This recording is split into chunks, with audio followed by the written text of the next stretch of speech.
चला तर मग आज आपण वंजारा खुडा बनाडावेत. लव मॅरेज करानंतर एखादी पोरना कसा स्वप्नच ना बडा चुरा चुरा विजास तिने इमॅजिन काय करेल रास निघस काय तरीच. तसं आपण या ज्या आपल्या देशी मिरच्या राहतील जास्त बियासवाल्या तिसला चुरा चुरा करी टाकानं. नंतर त्यांना जरासं मीठ ॲड करानं आणि मस्तपैकी बारीक मंद आचवर त्याले भुंजत राहावं त्या चुराले मिरचीना. आपला मायरमा भाऊन संग बात करताना जरा असं जास्त 10-15 मिनिट आपल्या भाऊने आपला संग बात करली तर आपल्या भाऊ जायस ना कसा खकानावस तसा जो लगून खकानाव निघस नाही या मिरचीच नाही या मग दूर तो लगून मंद आचवर भाजत राहावं. असं टणक विजायवान पाहिजे, अशी हात मारले तर तुटान पाहिजे. त्यानंतर तेल टाकानं, तेलमध्ये जिरे टाकानं, त्यामुळे एवढी मोठी लोसननी पाकडी लेवानी म्हणजे अख्खा लोसन लेवाना आणि त्यामुळे ॲड कराना चांगलं मंद आचवर त्याला बडा लोसन लाल वतीन तो लगून कडक होऊ देवाना धीरे धीरे. विमजमा गॅस चालू बंद करानं. तेल जिथलं लिशा तिथलंच नंतर पाणी लेवानं. ते कसं लेवानं ते मी सांगसू. आता धीरे धीरे कलचावत राहावं. सासू सासरा असले जर चुकीनं काही वागणं तर त्यावर कसं प्रत्युत्तर देवानंतर त्याचा जीव कलकली उठस तसा ते जे तेल आहे त्याला पण कलकलू देवानं.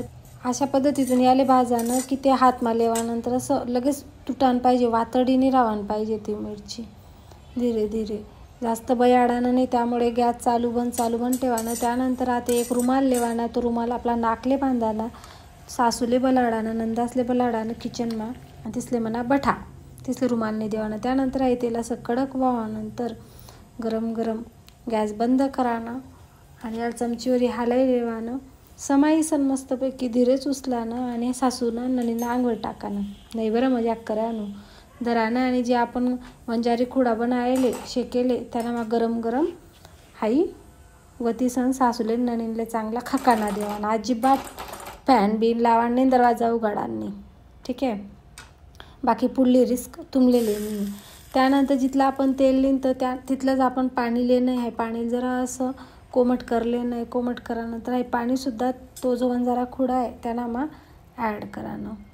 मीठनं प्रमाण तुमले जसं पाहिजे तसं करू शकतोस. त्यानंतर ॲड करानंतर जरा असं परत गॅस लावाना आणि धीरे धीरे याले हलावत राहावं. शेजवान चटणी कशी राहस नाही का तिने कशी म्हणजे ती किती पातळ राहस किंवा म्हणजे तिने देखील ना तुम्ही टेक्चर त्या पद्धतीतून इले पण ठेवानं. आणि धीरे धीरे जसं तिने जरा असं पाणी निघी गे का मग गॅस बंद कर देवानं. जास्त उकायना भानगड मा पडांनी आणि नंतर इले मस्त डबामा भरी देवानं. फ्रीजमा ठेवानी 7-8 दिन मस्त टिकस. फ्रीजमा नाही ठेवी तरी 2-1 दिन मस्त टिकस. तुम्ही खिचडीन संग भाकरना संग खाऊ शकता.